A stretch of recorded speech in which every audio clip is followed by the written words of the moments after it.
Alors bonjour et bienvenue dans cet atelier sur le RGPD. 8 mois après, quel enseignement et quels accompagnements possibles pour les entreprises? Ça parle trop fort là. Bon, il y a un atelier parallèle. Pour nous accompagner dans cet atelier, plusieurs personnes aujourd'hui. On aura Laetitia Courtex, chargée de mission service restructuration, réindustrialisation et revitalisation à la Directe Nouvelle-Aquitaine, Emmanuel Pocard, directeur régional d'Opcalia, Frédéric Goutte, consultant en cybersécurité et RGPD, administrateur du CLUSIR Nouvelle-Aquitaine, en charge de la veille de la sécurité réglementaire, également DPO externe et réserviste de la Gendarmerie nationale au pôle cybercriminalité de la section de recherche de Bordeaux. Pour commencer, quelques actualités à introduire notre propos. Oui, moi, votre animateur de la table ronde, Alexandre Besnier, chef de projet prospective sur les métiers à l'AFPA. Bon. C'est pas l'essentiel. On est très en forme, c'est la fin de la journée, c'est parfait, vous allez voir. On va vous proposer plusieurs temps pour des questions-réponses au cours de l'échange. Si vous avez une question brûlante, quand même, n'hésitez pas, il ne faudrait pas la perdre, à nous faire signe pour qu'on essaye de rebondir sur votre propos. On va essayer donc d'introduire quelques éléments d'actualité pour commencer sur le RGPD, puis de rappeler quelques concepts essentiels afin que ceux qui ne seraient pas forcément très informés sur le sujet puissent avoir une information. Et on essaiera également d'élargir un propos du RGPD au-delà de la mise en conformité. Qu'est-ce que ça signifie? Enfin, Frédéric Goutte nous présentera aussi la question des premières étapes, des principes de base et des premières étapes d'une mise en conformité. Et Emmanuel Pocard nous présentera un dispositif avec la Directe Nouvelle-Aquitaine visant à accompagner les entreprises au-delà de la formation sur des ateliers thématiques assez précis et des diagnostics. Alors, quelques informations. 95 000 plaintes déposées en Europe depuis la mise en œuvre du RGPD. 40 000 organismes qui ont choisi aujourd'hui un DPO, ce qui représente à peu près 16 000 DPO désignés auprès de la CNIL. On verra qu'il y a des DPO internes, externes ou qui peuvent être mutualisés. On verra aussi que dans certains cas, on est obligé d'avoir un DPO, mais ce n'est pas forcément le cas pour tout le monde. Puis, la CNIL a fait un bilan, il y a un bilan à 8 mois, donc c'est bien, c'est la même actualité que nous. Qui disait avoir vu progresser de 37% les appels et les plaintes en 2018 sur ce sujet, en sachant qu'il y a un semestre de RGPD. Donc c'est quelque chose qui est en train de prendre et dont les gens saisissent. Une première sanction significative imposée par la CNIL en France. Il n'y a que 3 sanctions de la CNIL en France pour l'instant, si j'ai bien suivi l'actualité. Et une très significative, c'est la plus haute sanction posée en Europe, même s'il y a des recours, c'est celle contre Google avec 50 millions d'euros. On a un hôpital au Portugal qui a été condamné pour 300 000 euros, et un réseau social en Allemagne, je crois que c'est 4 500 euros, quelque chose comme ça. 400 000 euros. 400 000 euros. Wow. Une étude de la Fédération des centres agréés qui nous dit assez récemment que 50% de leurs adhérents étaient informés sur la réglementation, enfin sur le règlement plutôt, et qu'un tiers estimait ne pas être concerné. Ce deuxième point nous interroge un peu plus.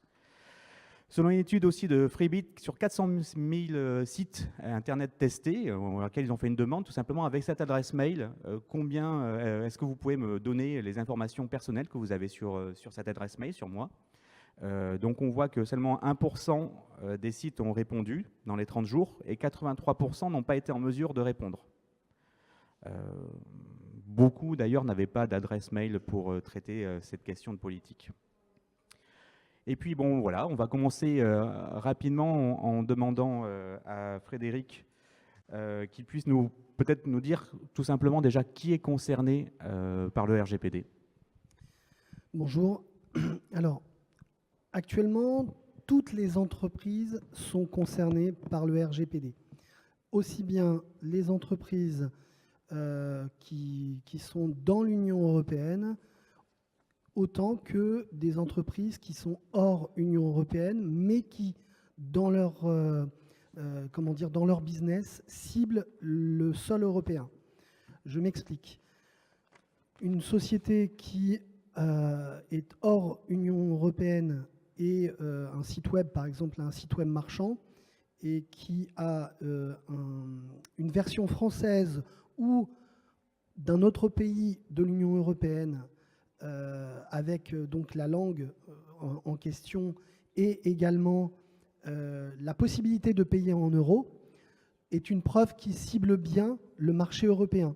Donc, à partir de ce moment-là, toutes les données à caractère personnel qu'ils ont, même si eux ne sont pas sur le sol européen, mais qui appartiennent à des ressortissants de l'Union européenne, là, ils sont obligatoirement concernés par le RGPD.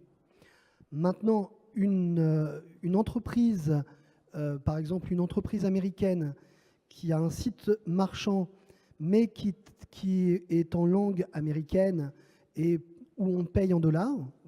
Je vous donne un exemple. Moi, dans l'informatique, de temps en temps, j'ai besoin d'acheter des livres qui ne sont pas en langue française, mais que je trouve sur des sites américains. Là, pourtant, il va y avoir une collecte de mes données à caractère personnel. Je suis sur le sol européen. Cependant, là, cette société n'est pas concernée parce qu'il est prouvé qu'elle ne cible pas les ressortissants européens. Tout le monde a bien compris cela? Il faut bien faire la différence. À partir du moment où la cible sont les ressortissants européens, automatiquement, cette société est concernée. Donc j'ai bien dit, toutes les sociétés sont concernées. Il ne faut pas confondre le fait que certaines entreprises n'ont pas d'obligation d'avoir un DPO. Par contre, elles sont toutes concernées par le RGPD. Voilà. Voilà, elles n'ont pas forcément besoin d'avoir leur siège ou leur activité, un site en France. À partir du moment où elles collectent des données sur un marché ciblé qui est européen, elles sont également concernées. C'est la première loi d'extraterritorialité de la communauté européenne, donc qui s'impose dans le monde à partir du moment où on travaille sur les citoyens européens. Alors, on va essayer de voir également peut-être ce qu'est une donnée personnelle, de bien le préciser. Tout à fait. Donc, est considérée comme une donnée personnelle une information qui, par recoupement, permet d'identifier une personne. Donc, son nom, le nom, prénom, l'adresse, numéro de téléphone, donc tout ce qui est de l'identité, tout ce qui est de la vie personnelle, c'est-à-dire le fait d'adhérer à une association, c'est une information, une donnée à caractère personnel. Le fait de, au niveau de la vie professionnelle, c'est-à-dire adhérer à des, à des forums professionnels, c'est une donnée à caractère personnel qui permet de pouvoir identifier la personne ou sa façon d'être. La géolocalisation est une donnée à caractère personnel. L'empreinte digitale et tout ce qui est ADN est une donnée à caractère personnel. La photo d'une personne, les photos et les vidéos sont des données à caractère personnel. D'accord ? Il peut y avoir aussi dans les données à caractère personnel des données qui, certes, ne sont pas utilisées à des fins commerciales, mais qui peuvent être utilisées à des fins d'archivage. Donc tout ce qui est archivé, dans lequel il y a des noms, prénoms et les données que je viens de citer, sont des données à caractère personnel. Donc qui dit données à caractère personnel dit qu'il faut les sécuriser. Voilà, les sécuriser. Et de temps en temps, c'est des données où il ne doit pas y avoir de traitement spécifique. Dans la prise en compte de ces données personnelles, on a une notion également qui est le risque d'impact. Et la sensibilité des données personnelles, peut-être important de le rappeler aussi, il y a une différenciation culturelle.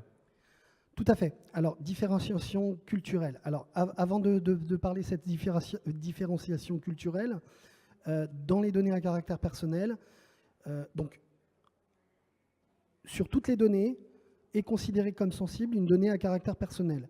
Mais dans les données à caractère personnel, il y a aussi une autre notion de sensibilité.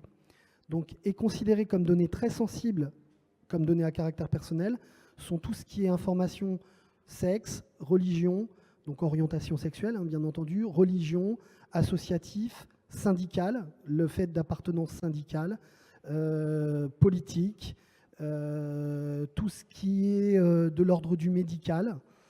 Tout ça, c'est des données qui sont considérées comme sensibles, donc qui sont soit on a l'autorisation de pouvoir faire des traitements dessus, mais dans ces cas-là, c'est une sécurité accrue. Mais dans la plupart des cas, c'est des données où très rarement on a des traitements dessus. Certains services ont l'autorisation de traiter ces données, mais en général, c'est des données qu'il faut éviter. Très bien, donc des données sensibles, c'est celles qui pourraient avoir un impact sur la résonance sur notre vie personnelle et professionnelle si elles venaient être divulguées et rendues publiques également. Comme par exemple, je ne sais pas, dans une société, s'il était divulgué, je ne sais pas, qu'une personne avait le VIH, vous imaginez les répercussions qu'il peut y avoir.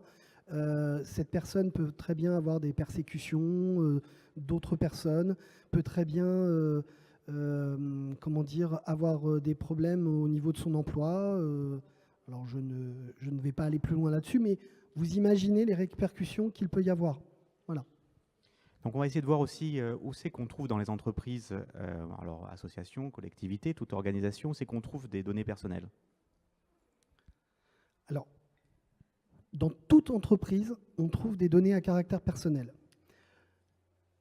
Donc, dans toute entreprise, l'endroit où on trouve les données à caractère personnel, c'est au niveau RH, bien entendu. Au niveau RH, il y a tout ce qui est RIB, feuille de paye, tout ce qui est information, numéro de sécurité sociale, ce genre de choses. Donc déjà, ce qui prouve que toute entreprise est soumise est soumis au RGPD. Donc, vous en avez aussi sur tout ce qui est, bien entendu, sur avancement au niveau RH, toujours au niveau de l'avancement, pour avoir un grade supérieur, ce genre de choses. Les déclarations sociales, bien entendu. Vous avez sur la partie clause juridique. Voilà. En général, on ne peut pas considérer, en fait, la complexité de la mise en conformité RGPD, ce n'est pas nécessairement le fait d'être une grosse société ou d'être une petite société. Vous pouvez très bien être une société qui vend, on en parlait tout à l'heure, des boulons, je ne sais pas, qui traite très peu de données à caractère personnel. En général, ces sociétés-là, il y a du RH, il y a au niveau de la gestion de la comptabilité, et en général, c'est tout. Voilà. Maintenant, vous pouvez très bien être une petite société de marketing de 15 personnes, et là, vous allez traiter énormément de données à caractère personnel.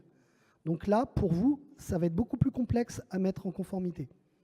Donc ce n'est pas une question de taille d'entreprise. Comment dire, la complexité est proportionnelle à la quantité de données à caractère personnel que vous traitez. D'accord ? Et bien entendu, même si la taille de l'entreprise ne fait pas... elle rentre quand même aussi en jeu dans la complexité, puisque quand vous êtes une petite entreprise, vous avez en général un SI qui est plus petit qu'ailleurs. Donc, la mise en conformité au niveau technique va être beaucoup plus simplifiée. Voilà. Alors, il y a une possibilité qui vaut ce qu'elle vaut, mais si vous voulez vous dire est-ce que vous êtes plus ou moins concerné, la criticité par rapport à tout ça, c'est se dire quel est le volume de données que je traite, quelle est la criticité, la sensibilité des données que je traite, et le nombre de traitements différents. Plus je fais de traitements, plus ça sera compliqué. Puis finalement, si j'ai beaucoup de données, elles sont très critiques, mais si c'est un traitement, une fois que j'aurai fait cette mise en place de sécurité et la mise en place du process, il n'y a pas de raison que finalement... Tout à fait, tout à fait. En fait, la complexité, on la voit au départ quand on part de zéro, et qu'on doit se mettre en conformité RGPD. Après, c'est plus que du récurrent. Donc, étant donné que c'est du récurrent, c'est beaucoup moins complexe déjà et ça prend beaucoup moins de temps. Alors maintenant, on va essayer de voir le RGPD, comment est-il appliqué et puis quel est le rôle de la CNIL. Eh bien, donc, en fait, au niveau de la CNIL, vous avez plusieurs niveaux de sanctions et de contrôle. Alors, avant de parler ça, je voulais indiquer que concernant le contrôle, les différents contrôles de la CNIL actuellement qui sont faits, ils sont faits de deux manières.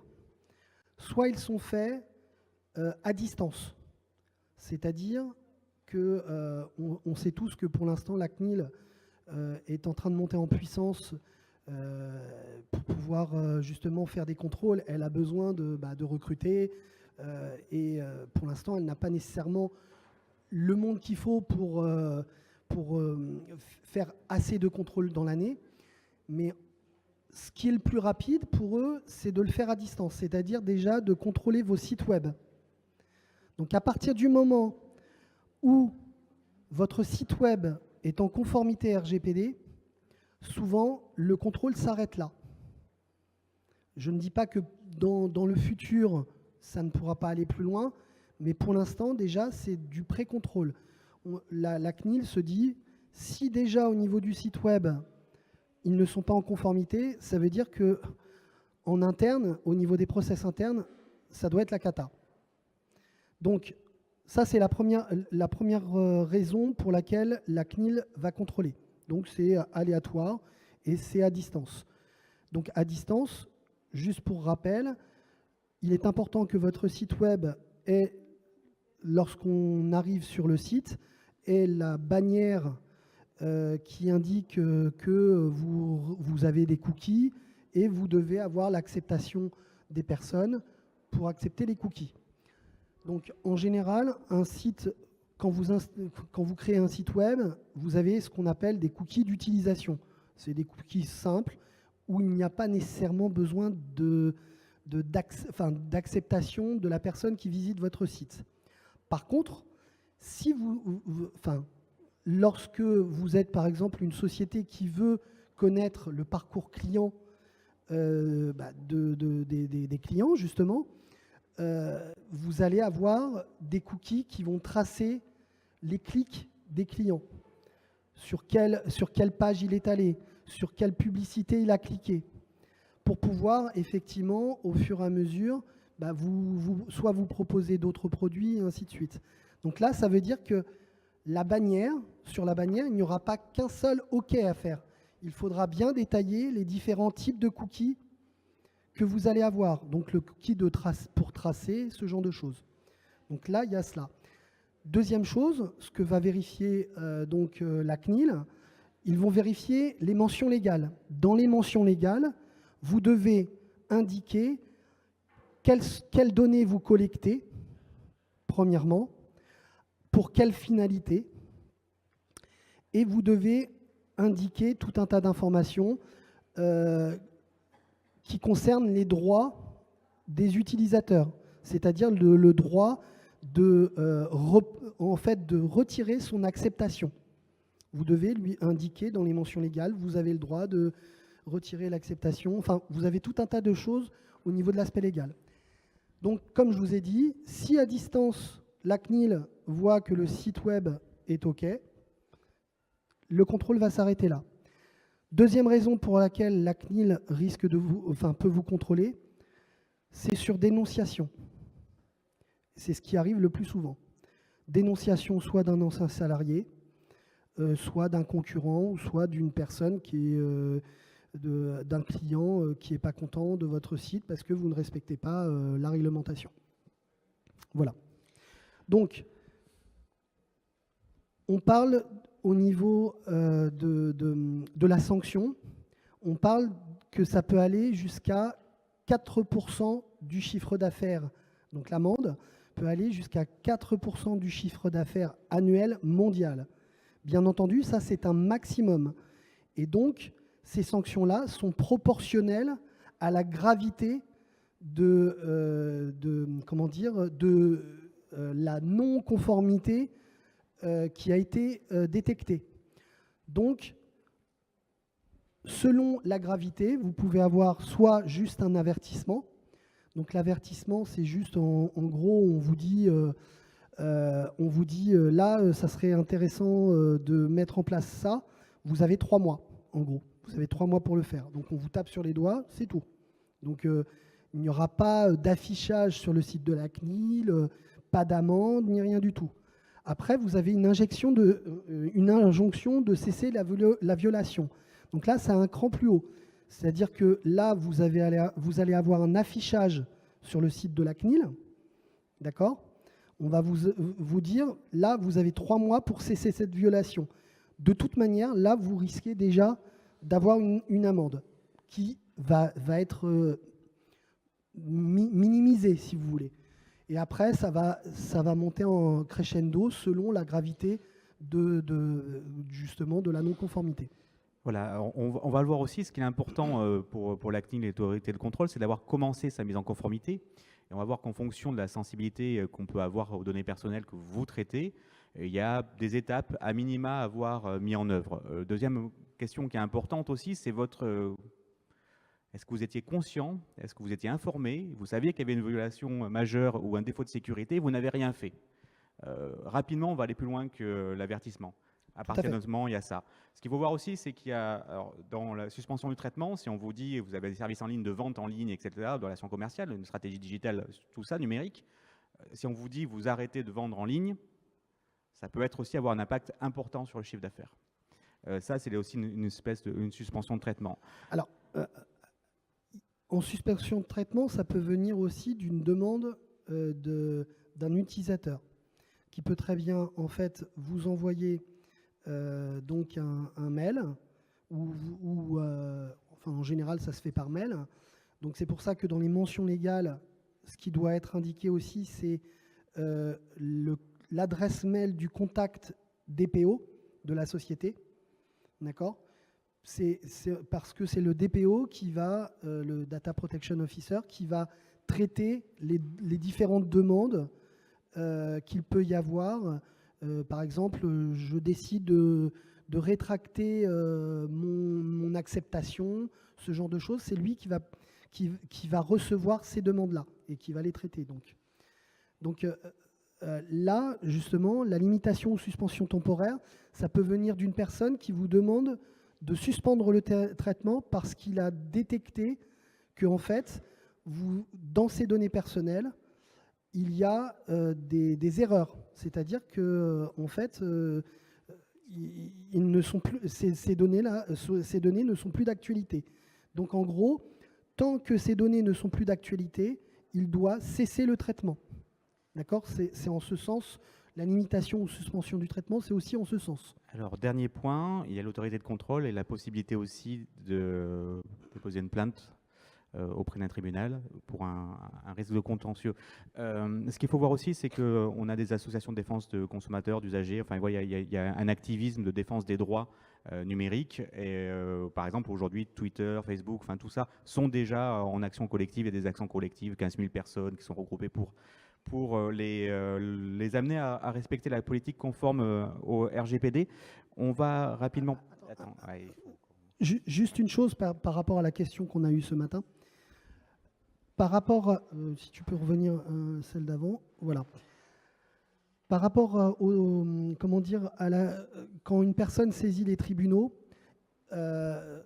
vous avez en fait, au niveau des traitements de données à caractère personnel, en général, vous avez certains traitements qui sont interdits. Ils sont interdits sauf exception. Donc ces traitements-là, vous avez des exceptions, donc je vous laisse regarder, vous renseigner là-dessus. Mais je vous donne un exemple. Pour le dossier médical, par exemple, vous avez une personne qui vient d'avoir un accident, il se retrouve à l'hôpital, il doit être opéré d'urgence, il est dans le coma, il ne peut pas donner son acceptation. Là, le chirurgien a le droit d'exiger le dossier médical, même si normalement il faudrait l'accord de la personne, parce que la vie du patient est en jeu. Donc ça, pour sauver la vie de quelqu'un, c'est une des exceptions à la règle. Et justement, concernant les tribunaux, vous avez aussi quelques exceptions, c'est-à-dire qu'il y a certains traitements que normalement vous êtes censé peut-être arrêter, mais étant donné qu'il y a un contentieux qui est en cours, ce traitement, vous êtes obligé de le garder, pas nécessairement sur l'encours, mais en tant qu'archive pour preuve. Parce que des fois, ça fait partie aussi, le contentieux fait partie d'une des exceptions auxquelles vous avez le droit de faire certains traitements sur certaines données à caractère personnel, lorsqu'il y a besoin de prouver votre innocence ou quoi que ce soit. Alors, on va arrêter le côté anxiogène. Vous pouvez toujours échanger des cartes de visite et répondre à des mails. On va rappeler rapidement que juste l'autorité, donc c'est la CNIL en France, hein, il y a une autorité de contrôle dans chaque pays européen et une autorité qui les chapeaute toutes, et que sur le site de la CNIL, vous avez énormément de documentation et de guides aussi pour aider les entreprises, notamment le guide des sous-traitants, qui est important quand vous êtes en relation et en co-responsabilité, mais Frédéric vous présentera ces éléments tout à l'heure. Une question donc pour la Directe, Laetitia. Du coup, qu'est-ce qui a amené la Directe sur cette réglementation à vouloir intervenir sur cette thématique ? Bonjour, je reprécise peut-être pour ceux qui ne le sauraient pas, certainement nombreux d'entre vous, que la Directe est un service déconcentré de l'État qui accompagne les entreprises. Alors vous le connaissez plus sur l'aspect contrôle avec l'inspection du travail, mais nous avons aussi des missions d'accompagnement des entreprises et du monde économique, ce qu'on appelle l'accompagnement des mutations économiques. Et ce qui nous avait intéressé quand on a commencé à travailler avec notre collègue sur l'intelligence économique, sur la question de la RGPD, c'était de ne pas regarder cette réglementation comme une contrainte, mais comme peut-être une opportunité, c'est-à-dire de dépasser la question de la menace et essayer de voir effectivement et de construire un accompagnement, un argumentaire pour que les entreprises s'en saisissent comme étant effectivement peut-être une opportunité pour aller prospecter de nouveaux marchés et apparaître comme certains. Donc, tu n'as pas parlé de Quant, on en a parlé ce matin. Hein. Quant a développé tout son argumentaire aussi sur le fait que vous n'êtes pas tracé et derrière, vous n'êtes pas un objet commercial potentiel.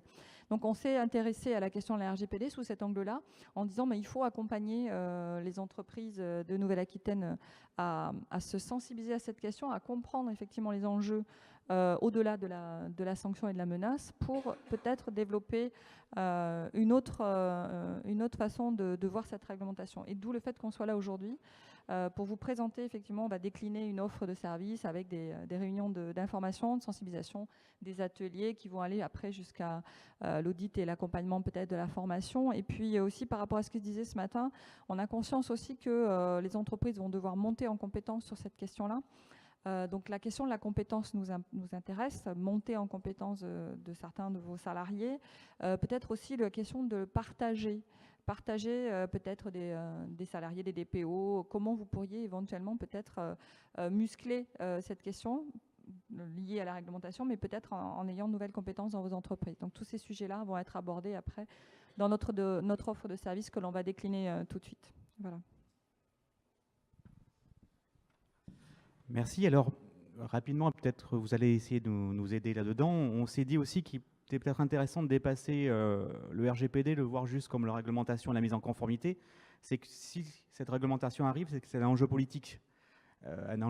Donc un enjeu sociétal. C'est l'évolution des technologies de nos usages qui nous amène à devoir, et qui a fait que l'Europe, en se rapprochant beaucoup de ce qui a été fait, Frédéric le rappelait ce matin, sur les lois françaises, a choisi d'encadrer ces éléments. Encore une fois, c'est une loi qui permet une extraterritorialité. C'est aussi un avantage compétitif. Souvent, moi, j'ai vu des entreprises qui me disaient les Américains, ils peuvent faire ce qu'ils veulent, nous, on a encore une contrainte. Bah non, on met 50 millions d'euros à Google pour l'obliger à venir respecter nos lois. C'est-à-dire qu'il faut prendre en compte, du coup, deux concepts. C'est la question de la conscience numérique, avant, on a peut-être, en tout cas moi, j'ai téléchargé beaucoup d'applications en me disant c'est incroyable le nombre de philanthropes qu'il y a dans les technologies numériques et ils font des lampes torches comme ça. Puis après, je regardais qu'ils accédaient à mes contacts, à mes mails, à mes messages. Et là, je me suis dit, en fait, quand c'est gratuit, c'est moi l'objet de la vente. Ce qui m'a amené aussi, et ce qui nous amène en plus à être dans une relation avec nos clients, nos usagers, sur une relation de confiance numérique. Qu'est-ce que j'accepte de donner de mes données personnelles pour une expérience client? Jusqu'où j'ai besoin d'aller? Qu'est-ce qu'on va faire? Comment on sécurise ces éléments? Et comment, du coup, ça devient un élément aussi commercial ou une stratégie? C'est ce que dit la directrice du groupe Accor. Hein. Elle, l'expérience premium, la capacité à suggérer, à vous dire aujourd'hui, cette semaine, vous avez fait ça, vous auriez peut-être besoin de ça. Voilà, je vais vous faire l'expérience client. Si la confiance numérique, si elle ne travaille pas sur ça, sa stratégie digitale, elle tombe à côté. Et puis, un autre élément, c'est que finalement, donc ça veut dire que dans les développements de projets, de nos services, etc., il faut qu'on anticipe cette question par le Privacy by Design qui sera présenté par Frédéric tout à l'heure. C'est-à-dire comment on intègre déjà ces enjeux et ces solutions dans le développement de nos produits et de nos services. Dernier point également, c'est que c'est aussi du coup un enjeu de cybersécurité, mais pas que, hein, le papier est concerné. Mais c'est peut-être une manière du coup d'élargir la réflexion sur la sécurité économique, comment je protège aussi mon entreprise sur mes données personnelles, mais aussi mes données non personnelles, mes brevets, mes technologies, mes savoir-faire, et comment je vais peut-être essayer de me protéger, de développer rapidement, je te repasse la barrelle après, du coup une réflexion autour de la data. Voilà. On a beaucoup de data, qu'est-ce qu'on en fait, quelle est la valeur, comment je l'exploite, comment je la protège, comment je la gère avec qualité, en quoi elle me permet de donner de la valeur à mon entreprise et comment je la sécurise. Tout à fait.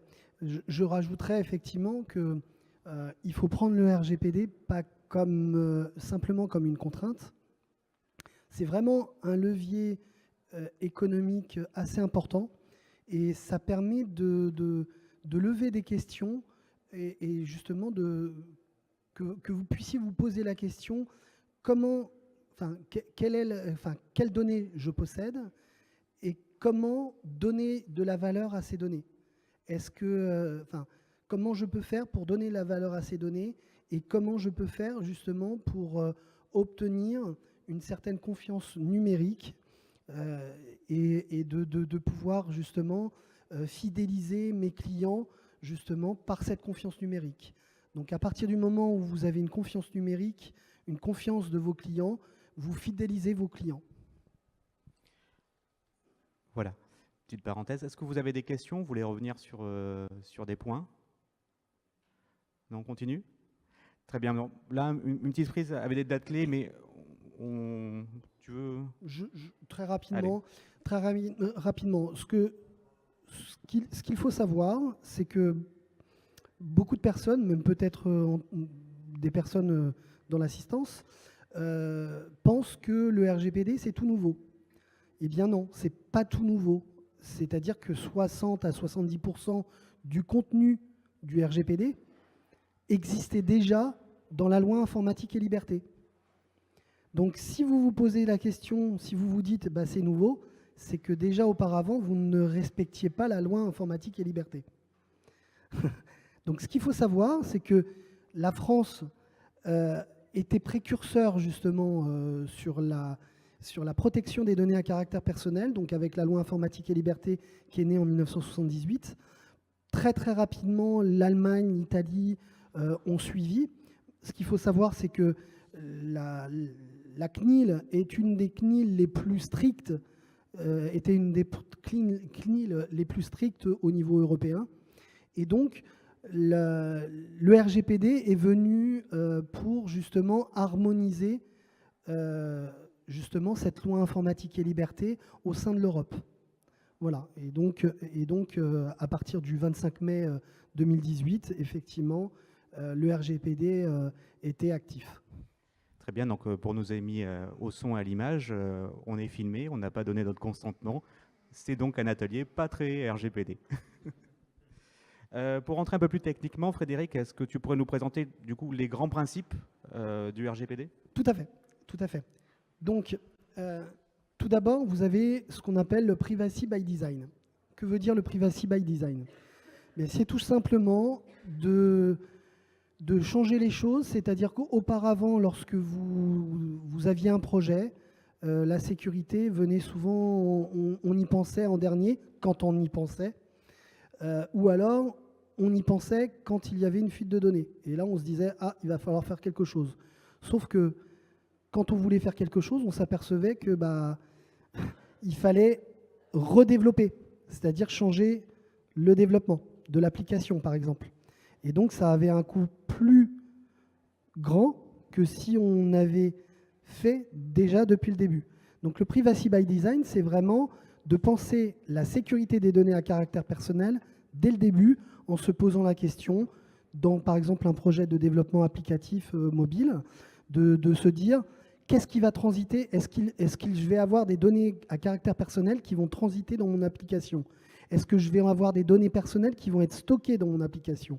Donc, ça va impliquer justement un processus en mode ce qu'on appelle le PDCA, pour ceux qui connaissent, Plan, Do, Check, Act, c'est la roue de Deming, l'amélioration en continu, où justement on fait en sorte justement de mettre la sécurité en amont et de se poser les bonnes questions. Et donc, en fournissant justement des process bien rédigés et en faisant des contrôles réguliers lors du développement ou du projet. Ensuite, il y a le Privacy by Default. Qu'est-ce que c'est? C'est tout simplement, on se dit, en fait, c'est en fait la minimisation de la collecte des données à caractère personnel. En général, ce qu'on avait jusqu'à présent, ce qu'on avait tout le temps l'habitude de faire, c'est que peu importe pourquoi, on demandait le nom, prénom, adresse, numéro de téléphone et tutti quanti, d'accord? Là, en fait, il faut se poser la question. En fait, le Privacy by Default veut dire tout simplement, on ne collecte que strictement ce qu'on a besoin de collecter pour pouvoir utiliser le service. Donc, concrètement, comme exemple, je donne tout le temps la newsletter. Qu'est-ce qu'on a besoin pour une newsletter? Tout simplement une adresse mail. On n'a pas besoin du nom, du prénom de la personne ou quoi que ce soit. Pour envoyer une newsletter, on a juste besoin de l'adresse mail. Alors après, vous avez la possibilité effectivement de demander peut-être en plus le nom, prénom, numéro de téléphone. Encore faut-il y donner une finalité dans votre registre de traitement. Mais concrètement, pour la newsletter, comme il ne suffit que de l'adresse mail, dans votre formulaire, vous pouvez mettre nom, prénom, adresse mail, et vous aurez un petit astérix devant l'adresse mail qui sera obligatoire.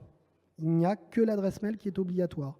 Donc si les gens décident de ne pas mettre leur nom, prénom, c'est leur droit.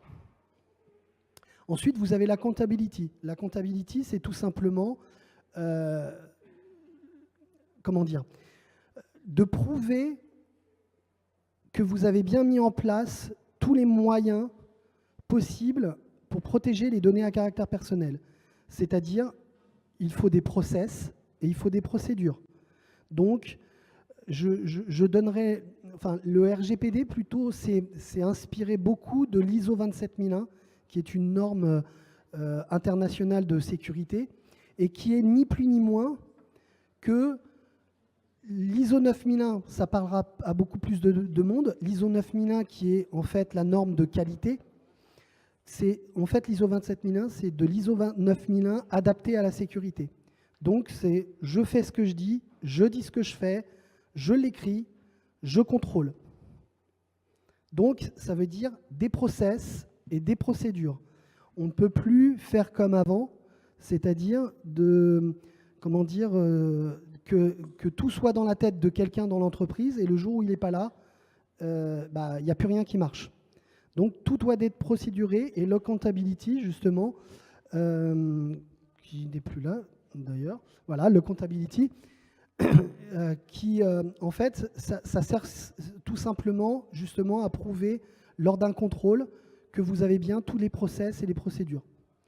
Ensuite, vous avez la sécurité renforcée. c'est tout simplement mettre le bon curseur par rapport à la criticité de la donnée. Donc il y a peut-être certaines données qui seront sécurisées simplement par un mot de passe, et puis d'autres, il y aura peut-être besoin, je ne sais pas, pour accéder à l'ADN de quelqu'un. Là, il faudra peut-être, en plus d'un mot de passe, il faudra peut-être l'iris, l'empreinte digitale. Voilà, c'est ça en fait, la sécurité renforcée. Suivant. Ensuite, vous avez la notification des violations. En fait, vous avez 72 heures pour notifier quand vous avez détecté la violation des données à caractère personnel. Vous avez 72 heures pour le déclarer à la CNIL. Pourquoi 72 heures? Parce que ça vous laisse le temps de pouvoir rassembler l'ensemble des éléments. En général, c'est informatique, des éléments informatiques, des logs. C'est les petits fichiers dans lesquels il est indiqué un tel s'est connecté à telle heure, il s'est connecté à tel dossier. Voilà, ça c'est ce qu'on appelle des logs, un fichier texte dans lequel il y a tout un tas de choses comme ça. Et donc ces logs-là vont vous permettre de fournir les informations d'une part à la CNIL, donc vous avez 72 heures, mais il est fortement conseillé aussi de porter plainte auprès de la gendarmerie ou d'un commissariat. Et donc, justement, ces fameuses données vont pouvoir remonter à la source de la violation. Voilà. Ensuite, plus de transparence. C'est ce que je vous parlais au niveau du, au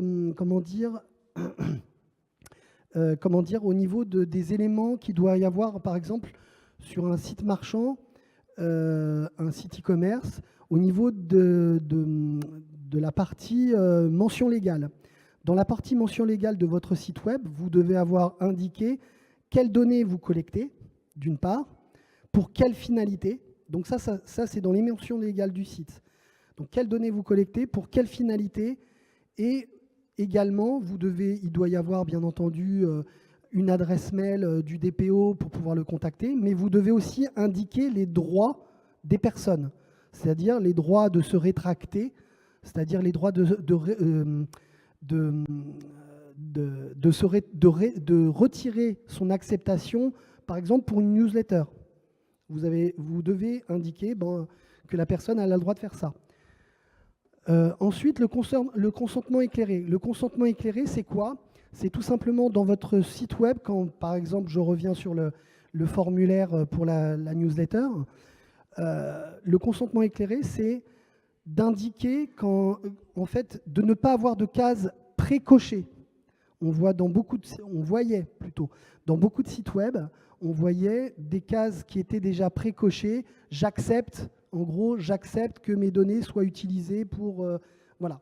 Ça, c'est interdit maintenant. Ça, c'est ce qu'on appelle le consentement éclairé. C'est l'acte de cocher la case doit être possible, mais la case ne doit pas être précochée. Et également, ce qui est interdit, c'est de faire la phrase inverse, c'est-à-dire d'écrire en fait, je n'accepte pas de dire je n'accepte pas que mes données soient utilisées. C'est bien, en fait, j'accepte et on laisse une case qui n'est pas précochée. Donc, normalement, on ne devrait plus avoir des listings de 4 ou 5 pages avec la fin « j'accepte » pour avoir accès au service.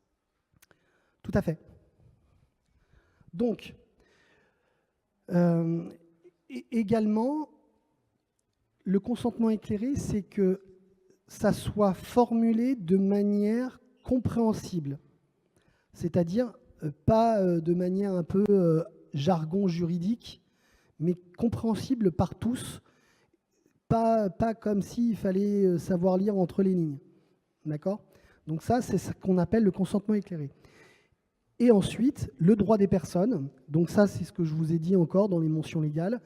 Vous devez, en fait, le RGPD permet de demander une rectification de ces informations. Donc en général, ce qui est le plus facile, c'est de le laisser faire lui-même plutôt que de le faire soi-même. C'est-à-dire, sur le site web, il se connecte lui-même au compte et c'est lui qui change, qui modifie ces informations. Si vous ne lui offrez pas cette possibilité, faut lui laisser la possibilité de vous contacter pour pouvoir que vous le fassiez à sa place, mais pour qu'il puisse faire la demande. Donc rectifier les données, mais également s'opposer. Quelqu'un peut très bien dire « j'accepte la newsletter maintenant » et au bout de 6 mois dire bah, « je retire mon consentement ». Avant, ce n'était pas possible. En gros, on ne savait pas comment faire. Maintenant, c'est obligatoire de laisser la possibilité à l'utilisateur de retirer son consentement. Et puis, il y a la portabilité des données, c'est-à-dire, et ça c'est surtout pour les entreprises qui ont des prestataires, ça c'est très important, des entreprises qui ont des prestataires qui traitent des données à caractère personnel que vous avez pu fournir. Par exemple, il y a un service que vous fournissez avec vos utilisateurs, mais ce service, c'est votre prestataire qui le fait. Donc en gros, vous lui confiez des données à caractère personnel de vos clients, d'accord ? Et c'est lui qui va traiter les données pour votre compte, d'accord ? Et donc là, le jour où vous décidez de changer de prestataire, ce prestataire doit être capable de vous redonner les données à caractère personnel qui ont été collectées dans un format standard et non pas propriétaire. Donc ça, c'est une obligation de vos prestataires. Standard, et c'est terminé pour moi. Standard et exploitable. Tout à fait. Ce qui montre aussi que donc, le responsable de traitement, qui est la personne morale, est aussi co-responsable avec son sous-traitant. Donc dans le choix de... Alors, il faut faire attention, la notion de co-responsabilité dépend du contrat qui a été fait. Si, si vous avez un prestataire auquel vous confiez des données à caractère personnel, mais qui va faire des traitements, mais sous vos ordres, c'est des traitements sous vos ordres, là, il n'est pas co-responsable. C'est vous qui êtes responsable du traitement. Lui, bien entendu, il doit vous apporter la preuve qu'il met bien en place les moyens pour sécuriser, mais il n'est pas co-responsable du traitement puisque le donneur d'ordre du traitement, c'est lui. Pour être co-responsable, je donne un exemple, c'est par exemple, vous avez un prestataire auquel vous fournissez des données à caractère personnel, sur lequel vous avez des traitements qu'il fait en votre nom, d'accord ? Mais en même temps, vous lui laissez la possibilité d'utiliser ces données à caractère personnel pour son compte à lui. Dans ces cas-là, il est co-responsable. Mais uniquement co-responsable dans ce cas-là. Pour toutes ces questions, si vous êtes sous-traitant ou si vous êtes sous-traitant, je vous renvoie vers le guide de la CNIL sur les guides de sous-traitants. Est-ce que vous avez des questions ?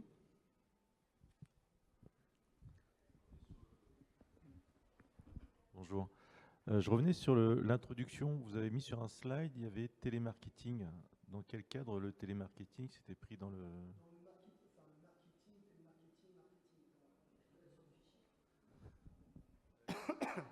Alors, il y a certains métiers qui sont plus exposés que d'autres au niveau RGPD. Comme je vous ai dit, quand vous faites du marketing, automatiquement, souvent, vous collectez énormément de données à caractère personnel, d'accord ? Ne serait-ce que pour faire un parcours client. Je donne tout le temps l'exemple parce que bon, j'ai travaillé pour un site e-commerce où on avait besoin justement d'avoir des statistiques du parcours client. Donc là vous traitez des données à caractère personnel et là, il faut se poser la question, qu'est-ce que vous avez le droit de faire et pouvoir contourner justement la réglementation. Je ne parle pas contourner dans le sens péjoratif, je parle contourner, c'est-à-dire éviter que ces données à caractère personnel soient lisibles. C'est-à-dire que vous trouvez des solutions pour éviter que ces données à caractère personnel soient visibles. Je donne un exemple, par exemple, vous avez besoin de connaître dans un magasin un parcours client, plutôt que d'avoir ce qui se faisait avant, vous avez l'application du magasin et vous êtes connecté en Wi-Fi et en fait, il détecte, quand vous arrivez, il détecte votre présence et il vous dit « Tiens, bonjour monsieur actuellement nous faisons une promo là-dessus, sur un produit que vous aimez bien, et bien là, en fait, là, c'est vraiment tracer le client, mais dans le but justement de, comment dire, de lui fournir d'autres services. Mais si le client n'a pas envie, vous avez quand même besoin de certaines informations pour le parcours client, ne serait-ce que pour savoir statistiquement les clients, dans quel rayon ils vont. Et bien là, vous avez la possibilité de mettre, par exemple, sur un caddie ou un sac, un beacon, ce qu'on appelle un beacon, où là-dessus, c'est anonyme, mais vous savez que vous arrivez à avoir des statistiques, mais sans avoir de données à caractère personnel. Voilà le genre de choses qu'il faut penser, justement, pour revenir au Privacy by Design. Très bien. Donc, on va passer aux grandes étapes et aux premières étapes de la mise en conformité. Donc, concrètement, la CNIL sait très bien que très peu de sociétés sont vraiment conformes à 100% au niveau RGPD. Normalement, vous devriez tous l'être, puisque normalement, la loi a été votée, enfin, la réglementation a été votée en 2016, et on avait 2 ans avant qu'elle soit appliquée pour pouvoir se mettre en conformité. Donc là, vu le nombre de sociétés qui ne sont pas encore en conformité, la CNIL est indulgente pour certaines et très dure pour d'autres. Tout dépend de la gravité et où vous en êtes dans votre mise en conformité. Concrètement, donc là, vous avez 6 étapes. Donc désigner un pilote, un DPO, d'accord ? Donc pour revenir à cela, le DPO est obligatoire pour tout ce qui est administration, d'accord, au niveau public, d'accord, est obligatoire à partir du moment où vous traitez des données en masse. Par exemple, vous faites du big data, je parlais parcours client, enfin ce genre de choses. Mais là où vous avez vraiment les données à caractère personnel, le DPO est obligatoire, enfin, n'est pas obligatoire pour le reste des sociétés, d'accord ? Mais il est fortement conseillé. Alors, quand on dit fortement conseillé, ça ne veut pas dire nécessairement de nommer un DPO, mais dans l'entreprise, de nommer une personne de l'entreprise qui est le plus à même pour comprendre ces subtilités et qui va traiter toutes les demandes qui risquent d'arriver par la suite et de traiter cette conformité. Donc ce n'est pas nécessairement une personne qui est à plein temps, mais en général, il est fortement conseillé de nommer quelqu'un qui traitera ces sujets. Comment ? Ouais, mais c'est pas nécessairement... oui, mais bon, en général c'est tout de suite... par rapport à ce qui est proposé avant, enfin, qui est donné avant, en général, c'est quasiment obligatoire pour effectivement les sociétés de plus de 250 personnes. Et encore. C'est assez difficile. C'est vraiment difficile de répondre purement à cette question. C'est un petit peu flou.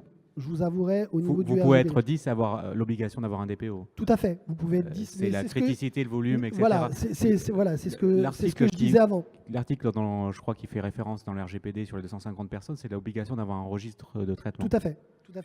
Sur ça. Tout à fait. Quelle que soit la taille, c'est le volume, la criticité. De toute façon, il est important d'avoir le registre. De toute façon. Donc, désigner un pilote. Deuxièmement, cartographier ces données. Donc, cartographier ces données, en fait, c'est tout simplement, le DPO va, entre guillemets, interviewer tous les responsables métiers et leur dire, toi, quelles données personnelles tu as, quel traitement tu fais, afin qu'il puisse faire son registre de traitement. Et après, prioriser les actions. Donc concrètement, après, il y a gérer les risques, organiser les processus internes et documenter. Concrètement, si vous êtes arrivé à ce stade-là, le stade 3, clairement, la CNIL va être indulgente avec vous. Je parle pour les PME, les TPE, PME, les petites PME. parce qu'on sait qu'ils n'ont pas nécessairement les ressources nécessaires pour aller vite. Par contre, les sociétés, les plus grosses sociétés, les grosses PME, ou même des PME de 500 personnes, là, en général, elles ont déjà un responsable informatique, elles sont beaucoup plus structurées, donc elles, normalement, sont censées être beaucoup plus loin. Mais en tout cas, pour une petite PME ou une TPE, à partir du moment où vous êtes ici et que vous vous faites contrôler, la CNIL va être beaucoup plus indulgente si vous en êtes là. Pourquoi ? Parce qu'à partir du moment où vous avez un plan d'action, même si vous n'avez pas agi, même si vous n'avez pas tout de suite mis en place ce qu'il fallait, vous avez ce qu'on appelle donc le plan d'action. Donc ça prouve que vous avez pris conscience et pris en main le sujet RGPD et que vous avez déjà programmé tout un tas d'actions dans les jours, les semaines et les mois qui viennent. D'accord ? Donc, concrètement, je le répète, la complexité, parce que souvent on se dit que c'est complexe, oh là là, c'est un frein au business. Non, non, pas du tout. La complexité de la conformité RGPD va être, d'une part, dépendante de la taille de l'entreprise et de vos process, si vous voulez, mais aussi de la quantité de données que vous traitez. Donc si vous êtes une société qui n'êtes pas dans le marketing et qui avait en général que des données RH, pour une société de 15 personnes ou même de 50 ou de 100 personnes, ça va aller vite. La mise en conformité va aller vite. Ce qui va être le plus lourd, entre guillemets, c'est que le RGPD, en fait, tout le monde pense que c'est que du juridique. Non, non. Le RGPD, c'est du juridique, de l'organisationnel, beaucoup d'organisationnel, parce que ça va remettre en question certains de vos process internes et de vos procédures. Donc ça veut dire qu'il va y avoir du travail à faire sur les process internes de l'entreprise et les procédures. Et bien entendu, le support étant l'informatique, il va y avoir un petit peu de technique. Mais il ne faut pas s'en faire tout un plat. Comme je vous ai dit, petite société dit petit SI, pas très complexe. Grosse société, SI complexe. Alors, on va être contraint par le temps, donc on a quand même la question, c'est que par rapport à tout ça, il y a des accompagnements qui vont être proposés et c'est ce qu'on réfléchit la Direct, Opcalia, Unifaf et Opcalim, donc qui vont vous présenter la possibilité après d'aller sur des ateliers assez thématiques justement pour voir comment on peut se mettre en conformité. On va passer assez rapidement sur la question, puis tous ces slides seront donnés à l'organisation pour qu'ils puissent vous les transmettre. Le DPO, donc on en a beaucoup parlé, hein, il peut être nommé en interne si vous pensez que c'est une nécessité. Il peut être aussi mutualisé, partagé, ou on peut faire appel à quelqu'un en externe, notamment qui aussi nous permettra de lancer la période de mise en conformité et après suivra ça. Et dans ces cas-là, il est assez recommandé aussi d'avoir quand même une personne référente qui pourrait être une référent en dialogue. C'est ce que je disais. Voilà. Il est important d'avoir une personne référente dans l'entreprise. On va passer là-dessus. Là, nous, c'est particulièrement ce à quoi on s'intéresse, mais voilà, un DPO, plusieurs modes d'organisation, plusieurs modes de compétences. Bon, nous, on a commencé avec l'AFPA à faire une étude avec le ministère du Travail, la CNIL, la FCDP, sur les 16 000 DPO. On leur envoie un questionnaire. Je vais vous dire que c'est un crash test intéressant pour savoir si on respecte le RGPD. Je voulais juste rajouter quelque chose. La nomination du DPO doit se faire en ligne sur le site de la CNIL. Vous avez un formulaire pour pouvoir nommer un DPO.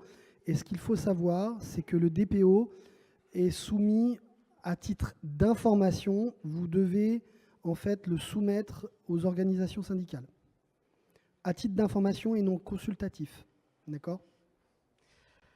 Donc voilà un retour d'expérience aussi sur ce qu'on a pu observer sur la répartition un peu du temps.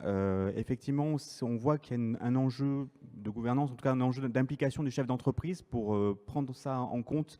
C'est quand même lui aussi le responsable de traitement ou qui représente la personne morale. On a une dimension donc juridique, RSI, mais aussi une dimension d'implication des lignes métiers. c'est un petit peu comme le responsable qualité a commencé à venir dans les entreprises où on introduit aussi les procédures qualité. Il a fallu expliquer à tout le monde qu'il fallait réfléchir au process qu'on appliquait, qu'on était obligé de rentrer dans un cadre. Puis après, ça se fait. Donc c'est surtout le début qui peut être un peu preneur de temps, mais on a besoin d'impliquer tout le monde et l'acteur relais qui est le DPO externe ou interne est vraiment une partie de gestion de projet, de communication très importante. Un travail d'équipe, forcément, c'est pas l'histoire d'une personne dans l'entreprise, c'est l'histoire d'un collectif, c'est transverse, c'est à la fois dimension juridique, RSI, les directions métiers. Il faut vraiment qu'on y aille parce qu'on a même pas 10 minutes. C'est quand même important. En fait, ce qui est important pour que votre conformité RGPD soit bien faite, il est important de sensibiliser aussi son personnel. La sensibilisation du personnel sur ce qu'est le RGPD et sur le fait que le DPO ou la personne qui va être désignée pour s'occuper de ce sujet va avoir une vision transverse des différents métiers et va devoir demander de temps en temps des rendez-vous avec différents responsables métiers. Donc c'est vraiment, comme tu le disais, c'est vraiment un travail d'équipe.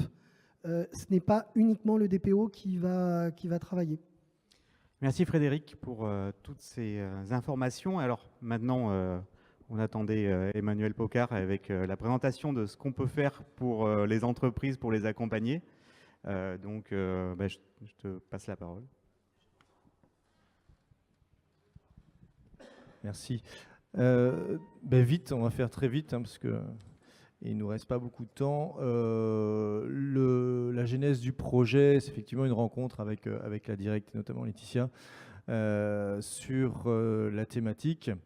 On a échangé et on a regardé ce que nous, on faisait en tant qu'OPCA en 2017.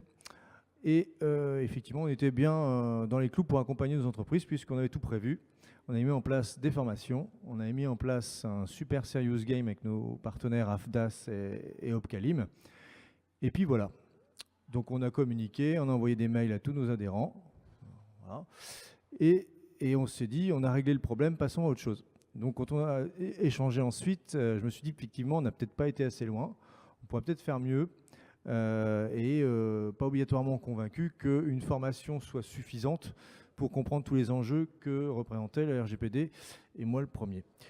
Alors, donc, résultat, on s'est dit on va faire un petit projet sympathique en 4 phases très simples. Première phase, sensibilisation pour essayer d'avancer sur le sujet et de le rendre un peu plus accessible. Et c'est un peu ce qu'on fait aujourd'hui. La deuxième phase, ce sont des ateliers thématiques. On va voir les thématiques ensuite.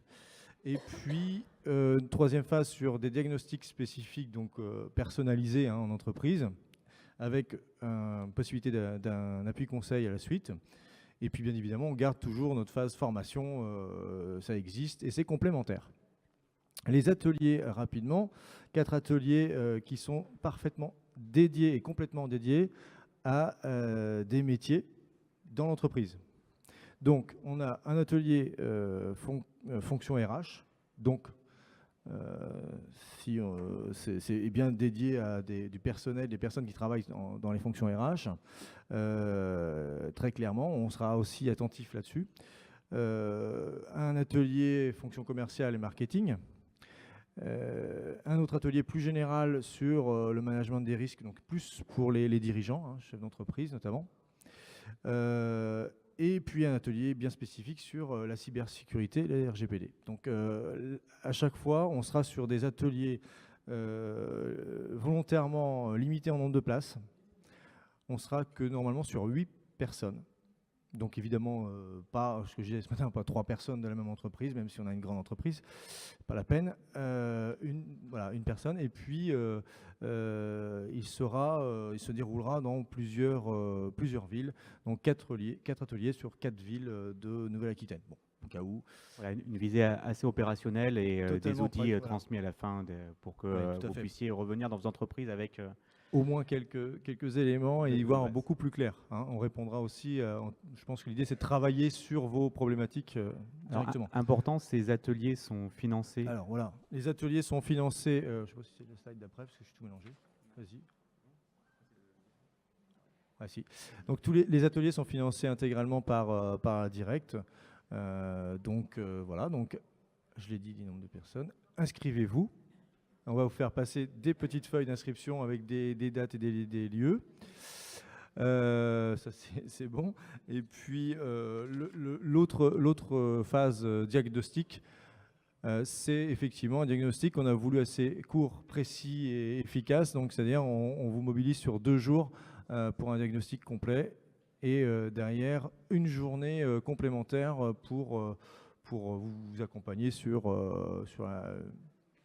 pour préparer à la mise en œuvre. On n'est pas là, bien évidemment, pour aller jusqu'à la mise en conformité, ce n'est pas le but. Là-dessus, on aura des taux de cofinancement qui seront dégressifs suivant la taille de l'entreprise. Donc, plus l'entreprise est petite, mieux c'est cofinancé. Et j'avais une...